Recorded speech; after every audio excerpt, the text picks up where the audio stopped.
Buongiorno! Welcome to today's video.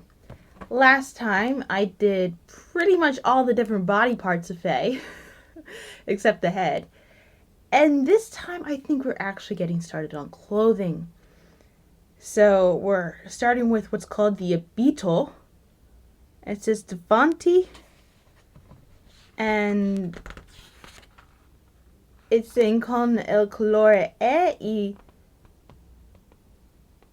oh, this, wow, I feel like I just hit the Italian equivalent of when English uses that and it makes sense. It's like con il colore e Ferri numero 3 abitini 49 Maglia. It's just like capital E lowercase e I. And with the needles that are numero 3, it's still not very adorabili appointed, so it still wants me to use the normal knitting needles somehow. And colore E is rosa, which means we are now using the pink. And I think this might end up being a big, but we will see. And as I'm looking through these instructions, it's like dal 1 al 7 Ferri. It's basically the stockinette stitch. It says iniziando con un Ferri a rovescio pearl, 7 Ferri a maglia rasata. It's basically starting with a pearl row, do stockinette stitch. Then the 8th row we decrease because it says 2 knit, then 2 knit together 7 times, and then that.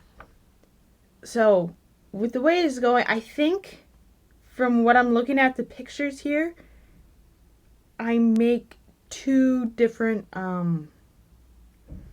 like I'm basically making 2 halves, and then I'm gonna have to sew them together at some point, especially since they're not really giving me any side seams and it's laying pretty flatly on its side. This is the back of it right here, but I think it's giving me, I think what it's having me start with is it's having me start with the bottom right here, because then once I hit 13 I get to go into the schema, which is the little graph right here. So I think what I'm going to do is I'm just going to get started with casting on and making it, because it's all stuff that you've seen me do before. And then when it comes time to the schema, I'm going to turn back on the camera. I've got the bottom part of the hem now. And now I'm on row 13. And I've been hit with a paragraph. So it's like, ne Ferri seguente si seguire el motivo del coniglietto vedi schema A in basso, lavorando a maglia rasata con la tecnica dell'intorso, iniziate da angolo in basso a sinistra dello schema, il leghette da sinistra a destra I Ferri a rovescio, e da destra a sinistra I Ferri a dritto.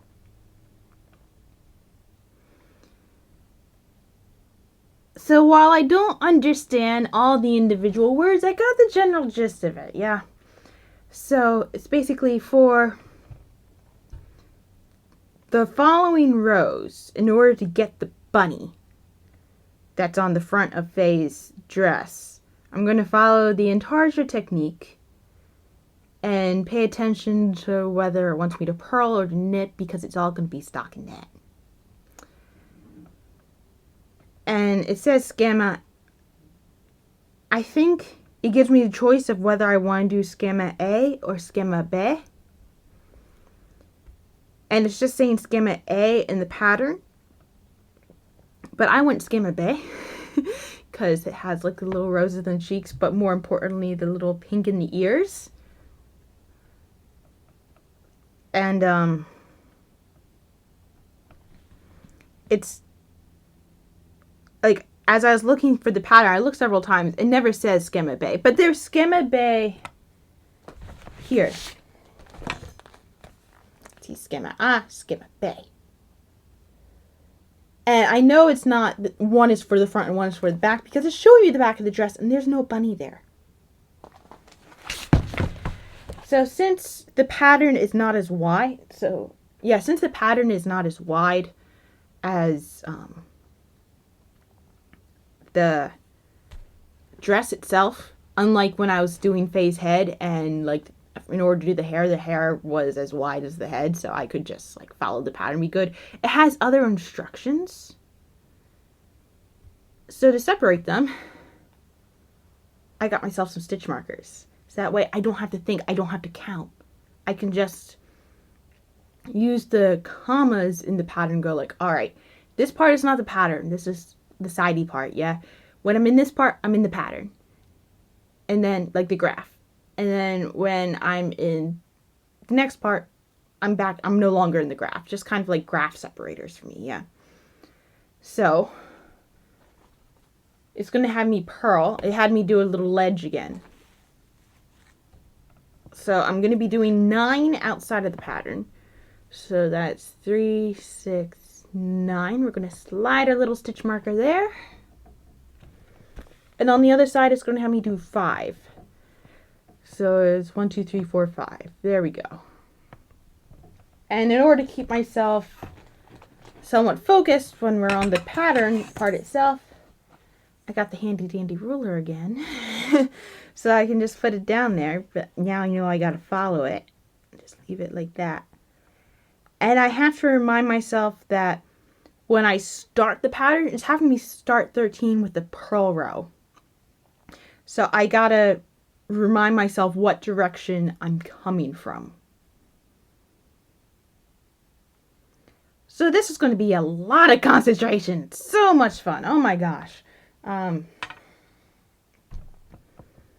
So basically, I start with 9 pearls.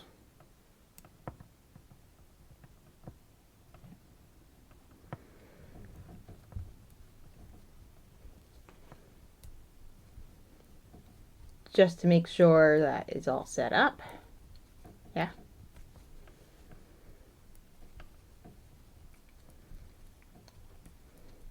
And this is where I continue my technique of I'm going to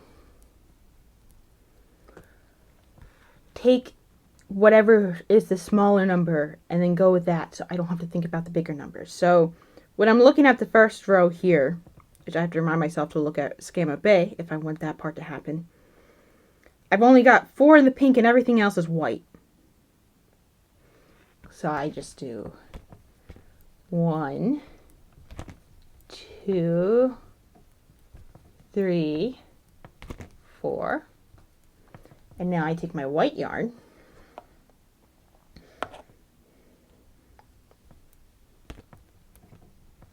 and I can just knit to the other stitch marker. Aren't I smart?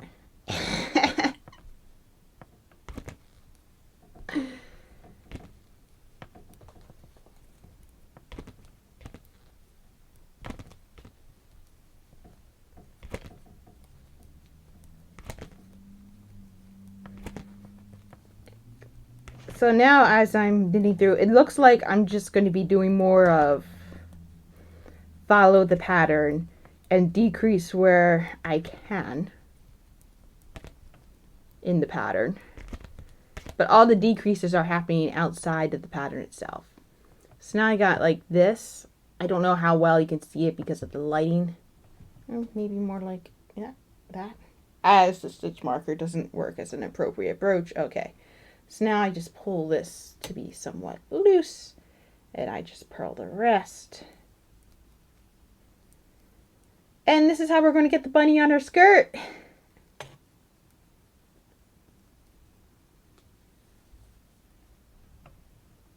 Yeah, you can actually see it like that. Yeah.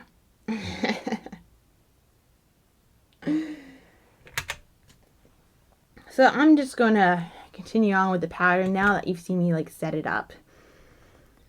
And when I turn on the camera next to film this part, there will be a bunny. I finished the front of the skirt. I mean, that bunny is adorable. Adorable. Oh my gosh. It's like, I was just reminded of like, there's this thing called cute aggression where it's like, is when people feel really aggressive when they see like a really cute baby or like a really cute like puppy or kitten or something like that. I kind of feel that towards this. Even though it does kind of bother me that it's not lying flat because I got the tension wrong again, but I can easily cut it and reweave it and like whatnot if it bothers me that much. Okay, but I'm not sure if I'm there yet.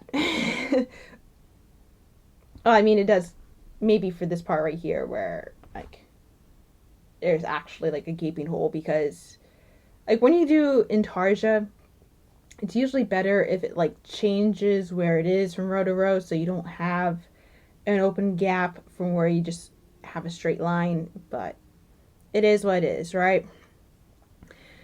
So this is the front, and now we're working dietro, the back. And as I'm looking at the instructions, it looks like the instructions are the same, pretty much up until Ferri 44, where it says parte destra dello spione. Because I see a picture of what the back is going to look like, and the back has one, no graph, but two, it has like these buttons right here. So with the buttons, obviously that's a different knitting instruction. But the rest of it looks pretty similar to what I've been doing. So I'm just going to work on the second part. And when it comes time for me to actually make the buttons, I'm going to turn the camera back on and show you what that looks like. Now I have gotten to the point of the pattern where we do something new. And weird thing is, I know because I didn't have to add the bunny this time to the back, theoretically it should have been quicker, but it actually felt like it went slower, probably because the instructions were just decrease at the ends but then just straight, and it feels, honestly does feel kind of slower to me if I'm just doing the straight stitch without doing the instructions, which feels counterintuitive, but whatever, right? Now we have parte destra dello spione. So I know why the instructions are the way they are, but I don't I don't know what side it's going to be. Yeah, because the reason why it's only at this point is because they want a little button moment. So kind of like, I'm now at this, wait, let's put them together. There we go. I'm now at this point of the pattern right here. So I don't know if I'm going to work on this side or that side. My guess is I'm working on this side first. Or no, I would say I'm probably working on this side first, because I'm like right there. Because of how things work when you knit. Anyway, I should have 25 stitches on the needle if I did this correctly. I barely counted. I just counted once to make sure that I was fine in the pattern. But let's see, it's 5, 10, 15, 20, 25. I'm exactly where I'm supposed to be. That's very good for me. I like that for me. Okay. So now it wants me to knit two together.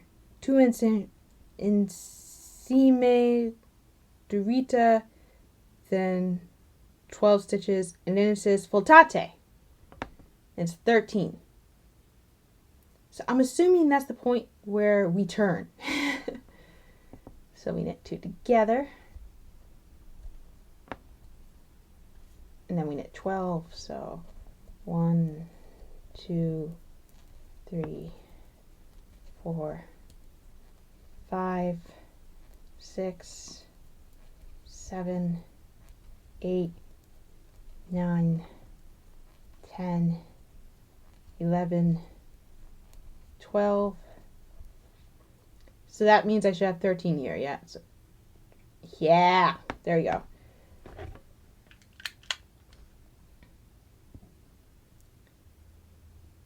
Okay. So now we knit 3 and purl 10. And I'm on the wrong side of the work. So we are definitely creating a border because it's having me knit on a purl side.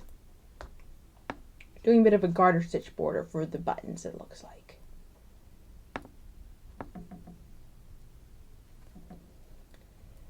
Because with stockinette stitch, if you don't put that sort of border or you don't sew it or whatnot, that piece is going to curl up.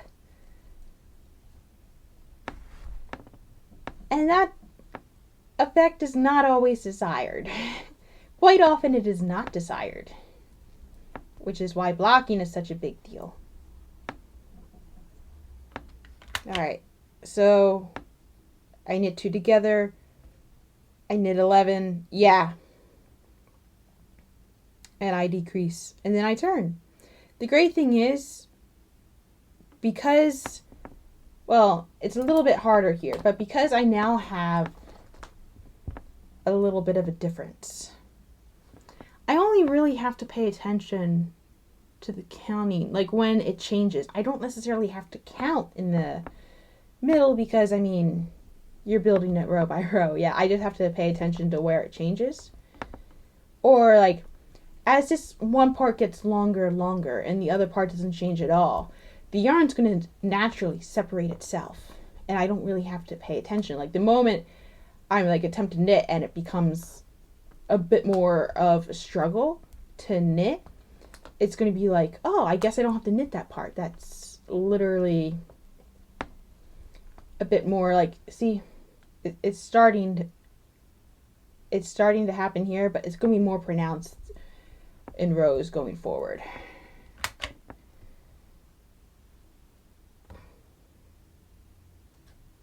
So I knit 3 again.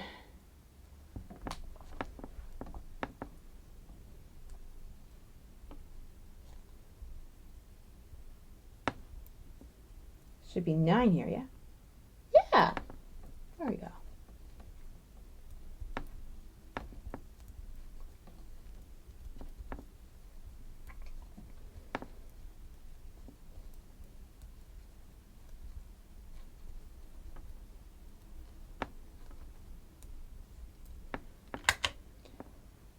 Now this next row has an abbreviation that I haven't seen yet. It says G-E-T-T. Literally like looks like the English word get, but with 2 T's. But I can make assumptions here.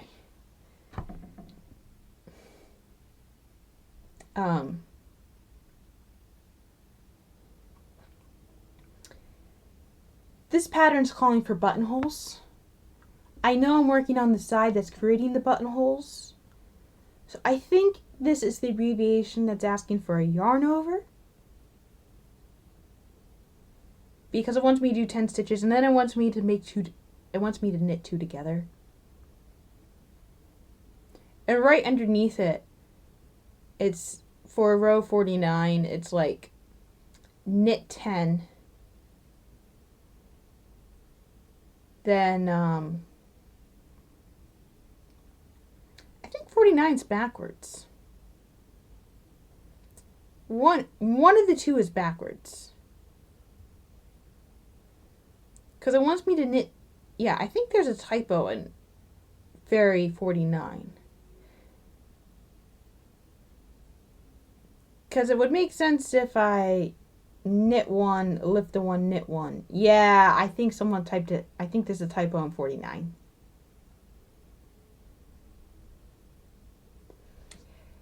Not the translator's fault. That's the person responsible for the map's fault. Anyway, let me look at the page of abbreviations in the book. See if it tells me. It does not.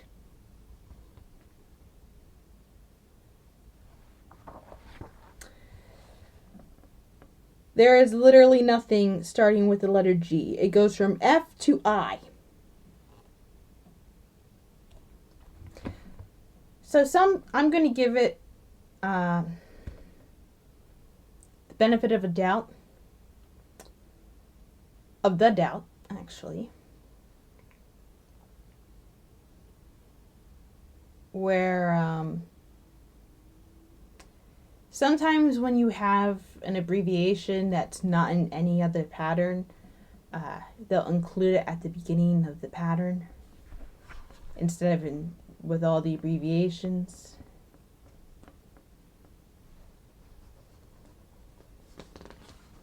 Do we see something here? Nope.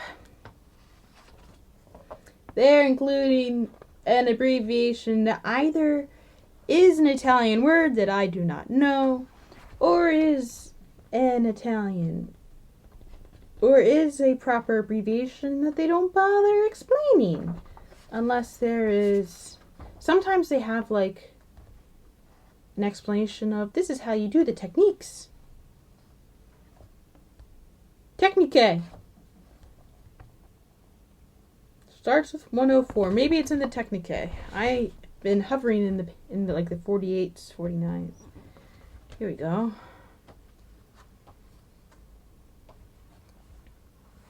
Technique. So gambi constivetti. Oh, this is how to sew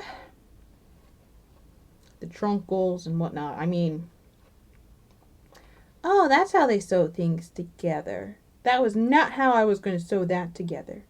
But cool.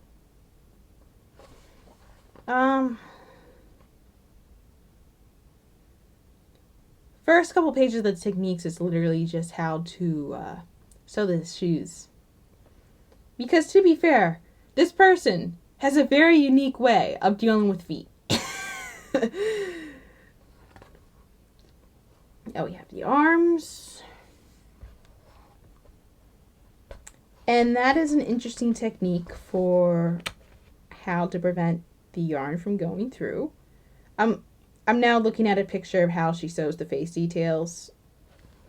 Makes sense. And then that's the part about cutting the hair. That's the part of something involving the shoulders.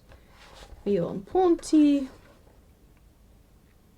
That looks like a way to cast on. That could be the long tail cast on.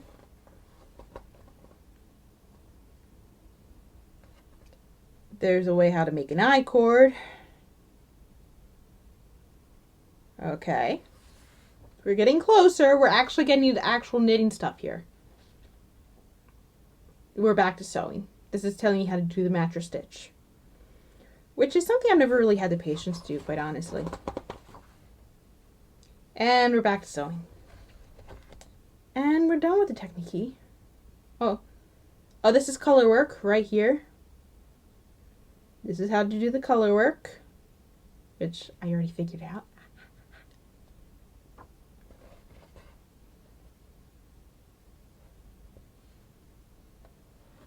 Tarja. Personalize your dolls.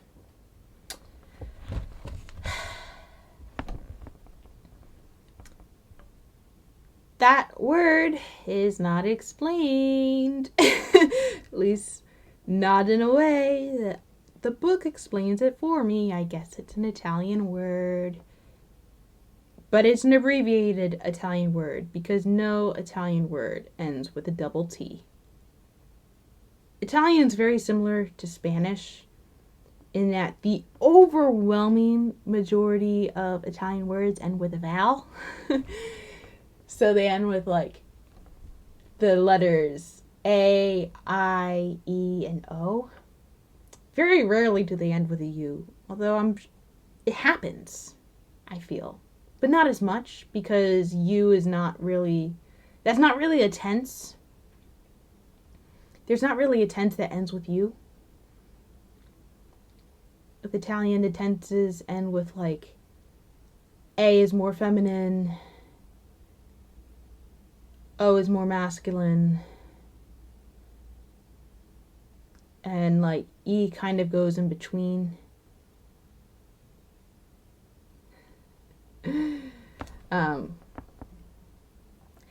They'll also end things with L.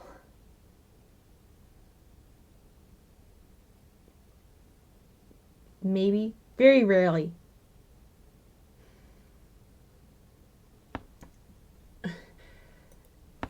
So if they're ending something with a double T, it's either, 1, they've abbreviated it, or 2, it's a transplant from another language. Both entirely possible. Anyway, let's end with my griping. Let's actually follow the instruction.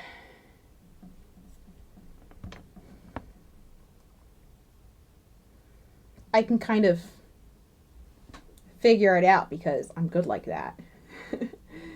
So we knit 10. 1, 2, 3, 4. Oh, I don't even have to count. I just gotta go to the last 2 stitches. And it should be 10. Yeah? Yeah. So now we do the yarn over and we knit the 2 together. And that's how we don't gain or lose any stitches with that, yeah. Like, it's almost super commonplace to do a yarn over and then immediately knit 2 together.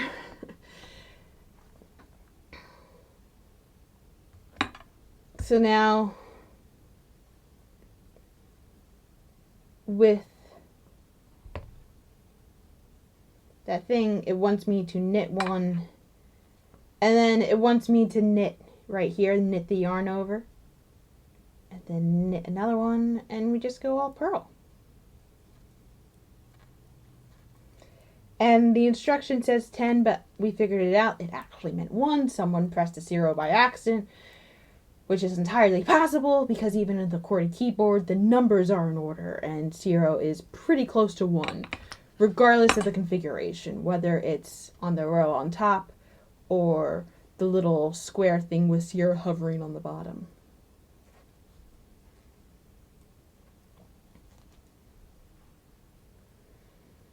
And then now we just kind of continue it until we have to start the next part.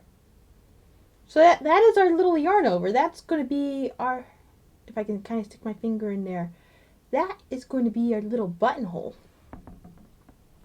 So I'm going to come back when this part's done. But, oh yeah, here, exactly. This was what I was talking about. You can see the gap is starting to form, so I don't even really have to count so much on certain rows anymore because it would be a struggle to keep going here because then your knitting would have a huge, like, gap, and that's not something most knitting patterns come for. It would be fun to write a knitting pattern that calls for that. Anyway, I'm going to get back to knitting, and I'm going to come back when it wants me to start the next part of the pattern. This is parte destra dello sprone. Now it's time to start the parte sinistra dello sprone. And there are a couple things that are interesting here. First one is, it starts back with row 1. Typically when a pattern like cuts off like this and it starts, often it starts to back where you did the thing. So it would usually like go back to 43 and then you would build back up because you can kind of have a sense of where things are supposed to go. You're still back on row 53 or whatever, but the pattern was like, no, we'll have you reset your counter. Just make it a little bit less confusing. Let's start with 1, which I mean, I get it. I get this line of reasoning too, of just starting with 1 again. It's like, yeah, I mean, you're not really at 57 anymore. You're kind of just restarting anew. But there's a whole sentence. It's like a paragraph. Yeah.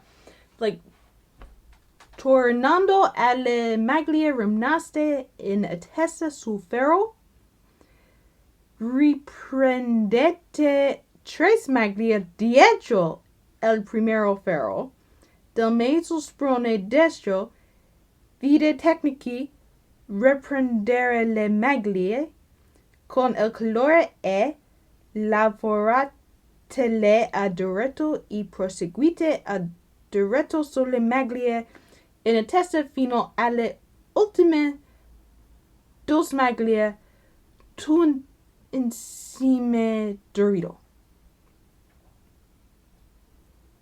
So it looks like I'm supposed to add 3 stitches, if I'm reading this correctly. And then I can just knit until I reach the last 2 stitches, and then I knit 2 together. Which makes sense, because like this is having the shaping on this side, it wants me to continue the little bit of shaping on that side in order to get the arms the way that they're supposed to fit. And it's good that it's telling me to add like 3 stitches, because it tells me to end, I'm supposed to end with 13 stitches, and even with the knitting 2 together, I only have 11 on the needle right now. I think when I knitted the initial, like, what's it called? When I knitted like the initial 13, it actually ended up taking 14 because I knitted 2 together to start off with. And it kind of makes sense that you want this part to be a little bit wider than the other part that it's working off of, so that way the buttons are able to like overlap each other instead of being next to each other like this and kind of just hoping that they end up together. Anyway, it means I gotta look at something in the techniques. The riprendere le maglie. So hopefully the pictures are good enough that I can understand them. And even if they're not, I mean, I was literally just looking at the techniques, but apparently I didn't look far enough ahead to pay attention to that part. So we got to go back to the techniques. Yeah. So let's look at it, and we're looking for riprendere le maglie, which is something special. If not, I'm just going to make it up. I can kind of guess. Aha!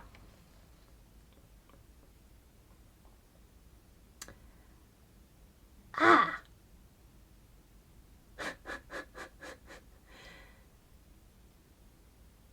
Fun. Okay.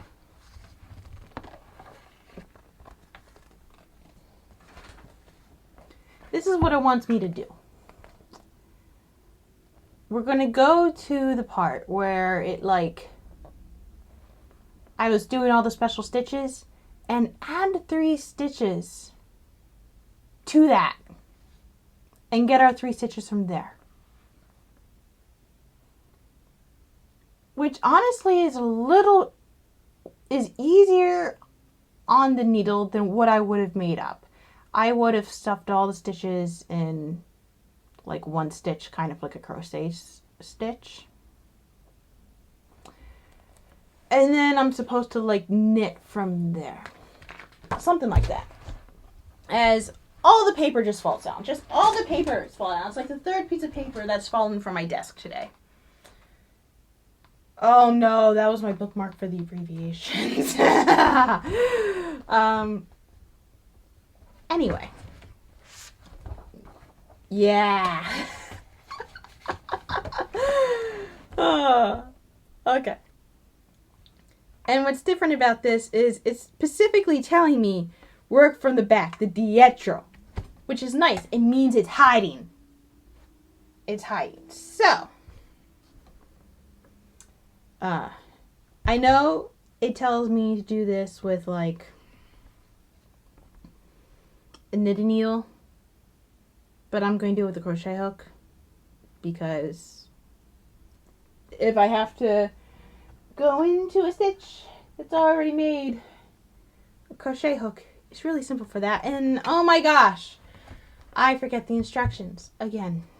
And as I open right to the page, oh, actually it wants me to knit it right then and there. Okay.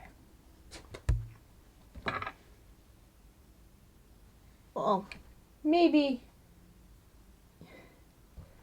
I'm still going to use a crochet hook for that part.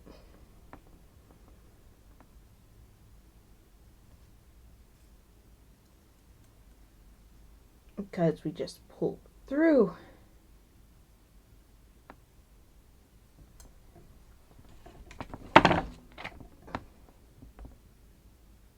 Then we just slide the knitting needle in there.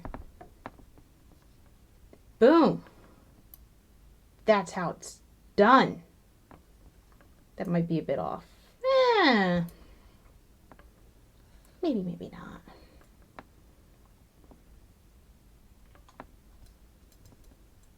But this is cool. Make sure it's nice and tight.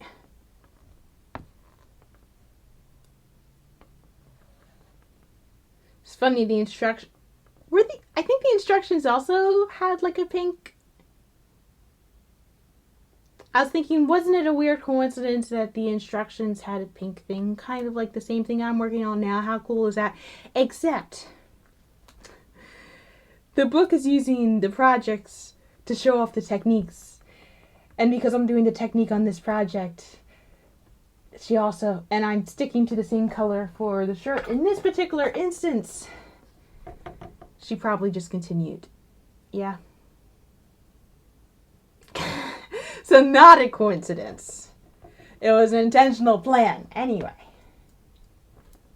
we have our 3 stitches added on. And now I can just knit to the end until I reach the very end.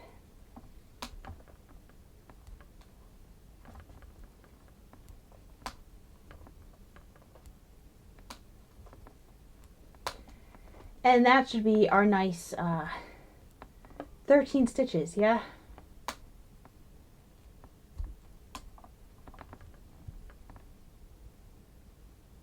Got 3, 6, 9, 12, 13, yeah!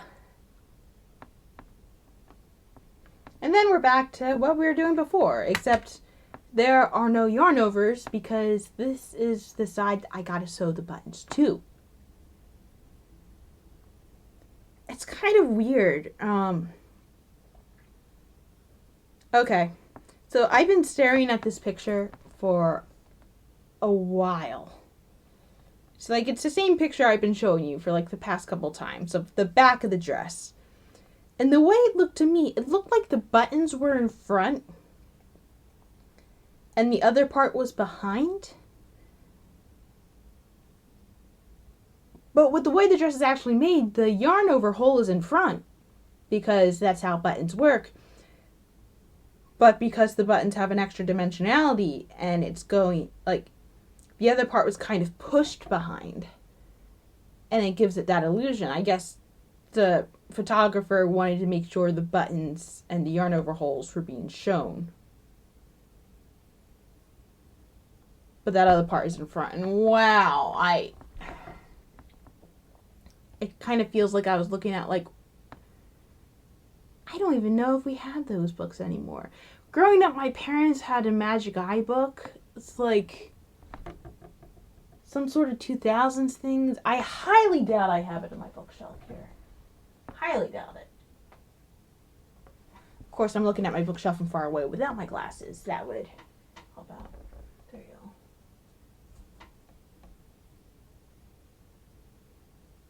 Yeah, that's not a book I got.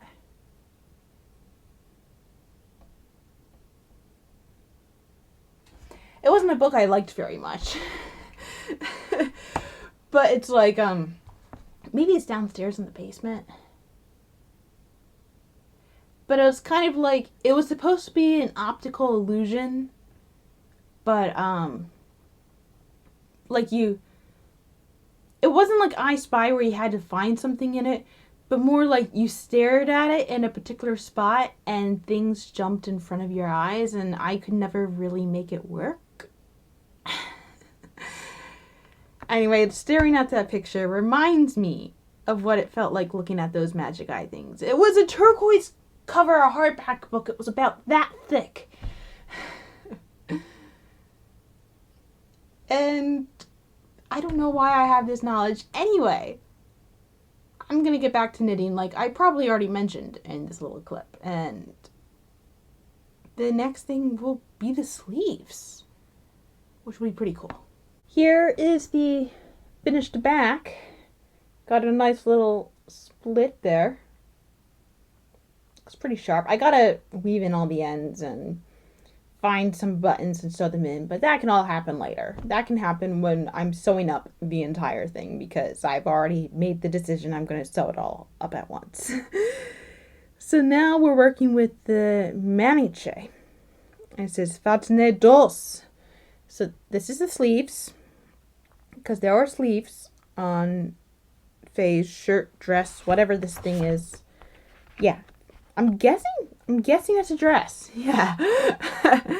She's going for like a cute dress legging moment. But it says con el color E is still rosa. Y Ferri número 2.5 aviete 20 Maglia, or 20 maybe?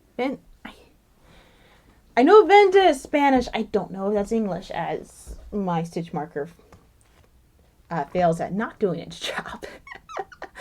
I mean, technically it's holding stitches, but I don't think it was meant to hold stitches in that way while I was wearing it. It's only supposed to hold the stitches while I'm working on it. Anyway, it tells me to use a smaller size needle than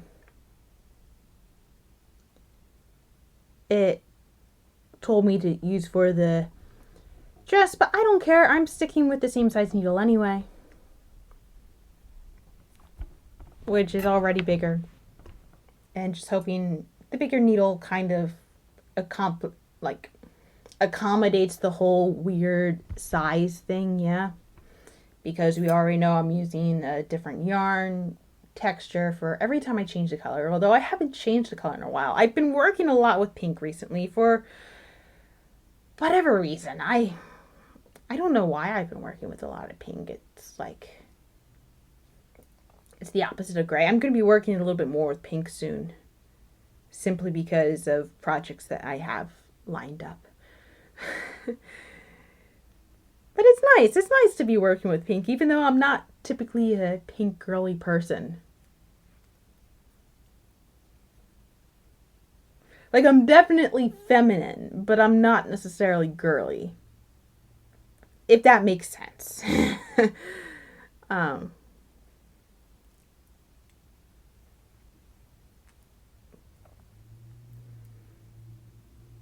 I've just been having more of a pink moment in general. I mean, you can't really see it anymore, but when I had my hair dyed the last time, I had pink in the hair. Simply because people kept telling me that they remembered me with pink hair. It's like, people, I've never had my hair dyed pink. What are you imagining? To be fair, I think they were confusing my red knitted hat for pink hair. But, ooh. Okay, so I was doing the cable cast on. But I don't think I want to do the cable cast on, because I'm about to rib. And it doesn't have enough give. So we're going to try something new. Does it tell me to do this? No. Am I going to do this? Yeah, I'm going to try the long tail cast on. So I remember coming across somewhere that if I just wrap the amount of yarn around the needles, that provides me a long enough tail. So 1, 2, 3, 4, 5, 6, 7, 8, 9, 10, 11, 12, 13, 14, 15, 16.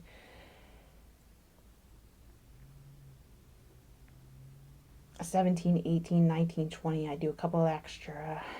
There we go. Now, it means I'm going to have a super long tail on this sleeve. I do the slip knot up here. It's gonna be good practice.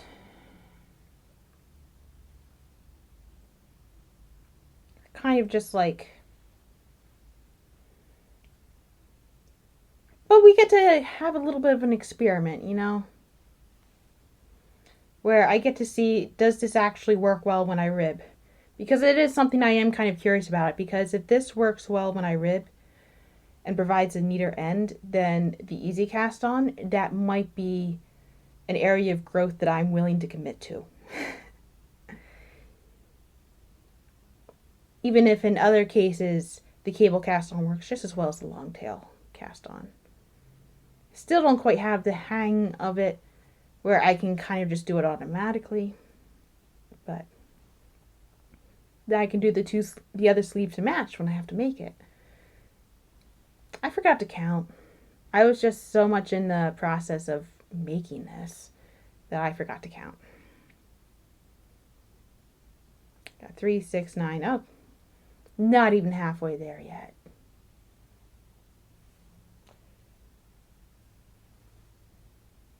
There we go.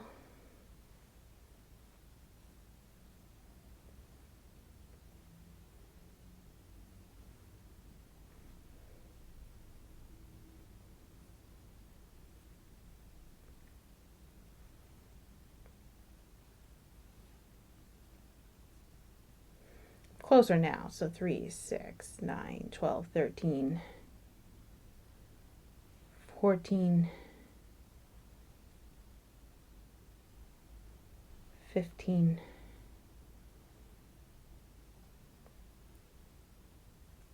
16, 17,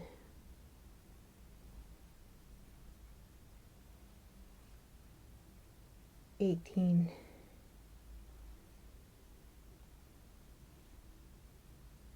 19, 20. There we go. Got 20 stitches on the needle. Now, it's obviously like every other part of the pattern, it's going to have me start with the wrong side being on the first row. I do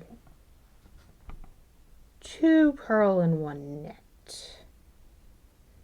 Up until the final 2 where I just do 2 purl. Which makes sense because it's giving me a 3-stitch pattern. It's giving me a 3-stitch pattern. But it didn't tell me to add on 21 stitches. It only told me to add on 20, which is not divisible by 3. 21 is divisible by 3, but not 20. Yeah.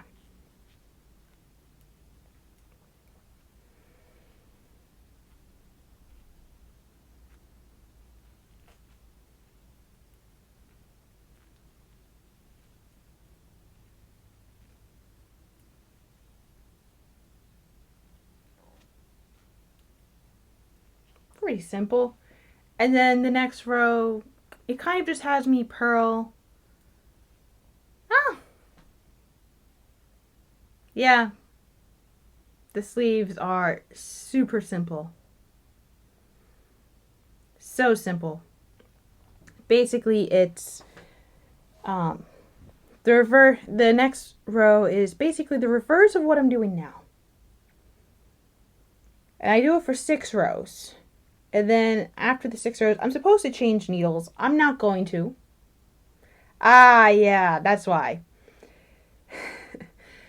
So often what happens in a knitting pattern, which is something that I often disregard with minimal consequences, is, but I understand why it happens.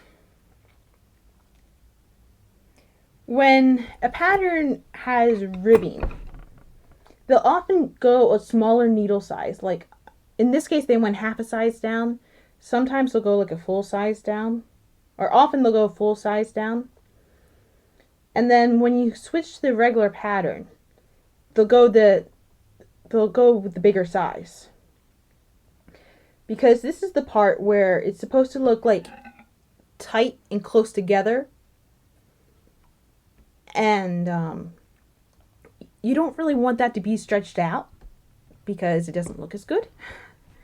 Even though for me, it gets stretched out anyway because I like to do this. And I like the look of where I wear something long sleeve, but my arms are free anyway. I have a couple sweaters that are like permanently spread out, even though they have that effect. But they do like the effect where it's like, it prevents, like you get to have it nice and roomy in the actual arm, but then when it comes closer to your wrist, it gets like nice and closer. Or like, it kind of gets closer where it ends that way if you come across like a cold breeze or something like that. You don't necessarily get cold. The air doesn't just like seep right in. It kind of provides a barrier. And it's nice that they want that for Faye. But I've been totally disregarding needle sizes this entire pattern. So I'm not going to start now. I'm not going to change the needle size when it tells me to. I'm just going to stick with the same needle. And then that's when it just has me go straight back to stockinette. And then it's just bind off. So there's no increase, there's no decrease. It's literally just a straight triangle. So I think the next time I turn this back on, the sleeve will be done.